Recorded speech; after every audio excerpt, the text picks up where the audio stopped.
Okay, guys. So here's the thing. Masamusa no Revenge. It's been one of the craziest, if not tsundere dating plots we've ever had on this show. Now, episode three stands out. I mean, it's like when you read the manga compared to watch the anime, it has a little. It took out some parts from the manga and did not compel or comparison to the anime. Now, I know some of y'all have read the manga to this, and I read some of them. I read some of it, but not as nearly as much as what they did in episode three. I mean, episode three kicked things off with a plan by Yoshino. You know, the cute little clumsy girl that everybody likes. They have a little get together where they need to study to take the exam and pass it. Now we all know this cliche anime crap. One person fails, the whole class get blamed for it. If one student fails, everybody takes the fall. Or if one is the smart one but then end up dumb, you see what I'm saying? It does that all the time. Now, it does have some. While the studying is really making to a competition, it did leave out some points into it. For example, remember the main guy? I'm calling him Pigfoot because no one, me personally, when it comes to this show, I don't really have names. I don't really know their names like that. Just like Masamune, the guy name is Darling-kun because they call him Darling. So for this show, I'm gonna call him Pig's Foot. And the tsundere girl, I'm gonna call her Queen Bitch. So anyway, those two are, you talk about a ship. This is some awkward shipping between those two. I mean, I understand the boy fell in love with the girl and he was all fat and all, but that's just a part of it. But episode three was more of a competition to see which student is smarter than the rest. And whoever, he if he wins, he goes on a date with her. If he if he loses, then he's gonna have to buy lunch for her until she had enough. So we get that bet. But I gotta say, for that tsundere girl, this is one thing I don't trust.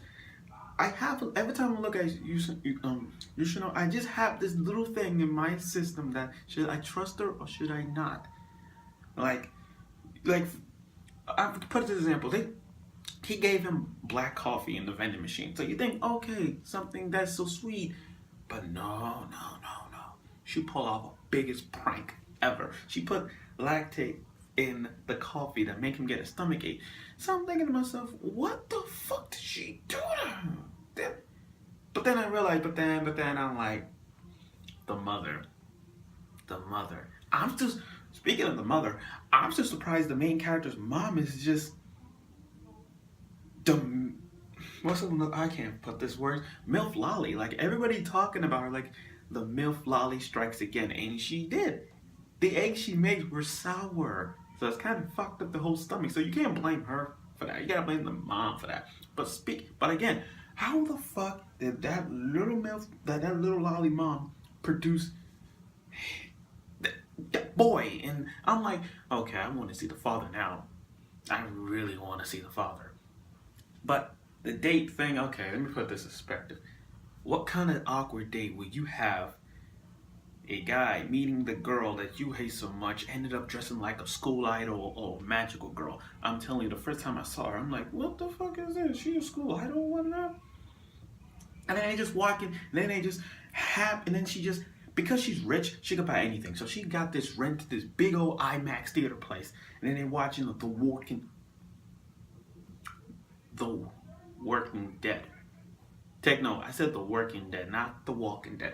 I mean, they took that out because in the manga, they said the Working Dead. So I'm like, is this some Walking Dead reference? But in the anime, they took that out because I think a lot of fans will be pissed off about that. But speaking of laughter, how funny was they said was one of the best comments.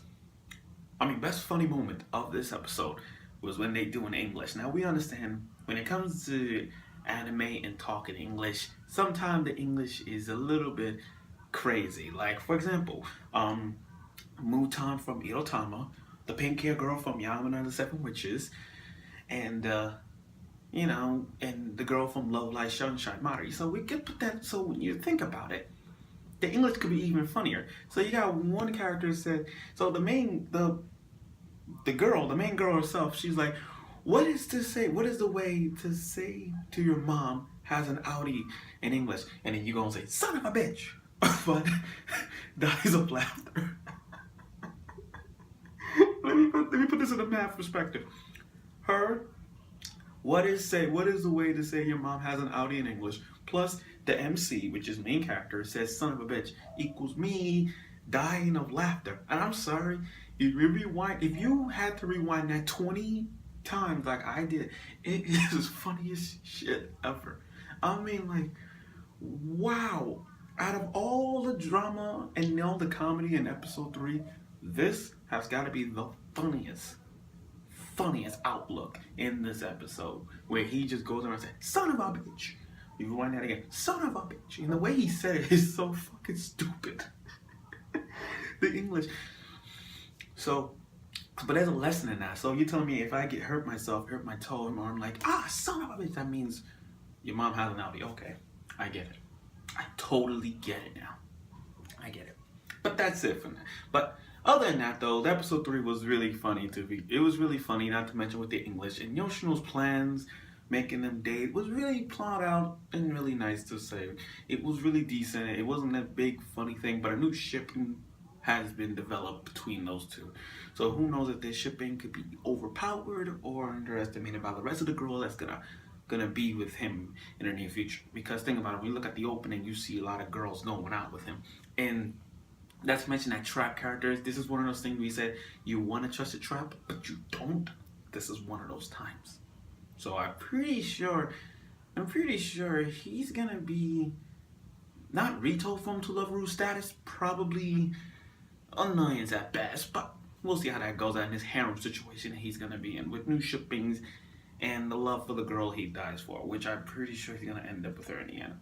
But don't end it like a Tokyo Ghoul thing. Please don't end it like Tokyo Ghoul. It's gonna make us feel bad about this show. Like the guy walking 14 minutes holding him. I'm like, please don't do that. But that's it for now. And so, next week, episode 4, where we're bound to see a new girl approaching, which we hope so, and a new development along the shipping war that we're about to see in episode 4.